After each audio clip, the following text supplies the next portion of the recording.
இந்த ஒரு விஷயத்த இன்னைக்கு பண்ணாம விட்டீங்கன்னா காலம் பூரா கஷ்டப்படுவீங்க. இன்னைக்கு டே 9 ஆஃப் வெற்றிமாறன் லைஃப் லெசன் சீரிஸ்ல நம்ம பார்க்க போறது saying thank you and sorry. அதுக்கு தான் I have a solution for you. அந்த டைம்ல நான் ப்ரொடியூசர்ஸ் ஒரு அசிஸ்டன்ட் டைரக்டரை வச்சு படம் பண்ணணும்னு முடிவு பண்ணிட்டாங்கன்னா அவங்களோட டைரக்டர் கிட்ட ஃபீட்பேக் கேட்பாங்களா. சோ அந்த டைரக்டர் வந்து நல்ல விதமா ஃபீட்பேக் கொடுத்தா படம் பண்ணுவாங்களா, அப்படி கெட்ட விதமா ஃபீட்பேக் கொடுத்துட்டா சாப்டர் க்ளோஸ். சோ இத வெற்றிமாறன் அவரோட குருவான பாலு மகேந்திரா கிட்ட டெஸ்ட் பண்ணணும்னு நினைச்சிருக்காரு.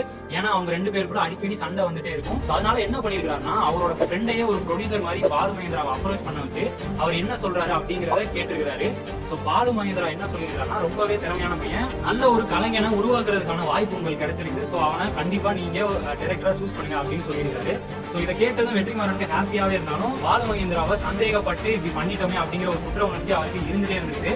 சோ இதனாலேயே அவர்கிட்ட நிறைய டைம்ஸ் இதை பத்தி சொல்லி சாரி கேட்கணும்னு அவர் நினைச்சிருக்காரு. பட் கடைசி வரை முடியாமலே போயிடுச்சான். சோ நன்றியும் மன்னிப்போ ஒருத்தர் கிட்ட கேட்கணும்னு இருந்தீங்கன்னா அதை இன்னைக்கே கேளுங்க. ஏன்னா உங்களுக்கு செகண்ட் சான்ஸ்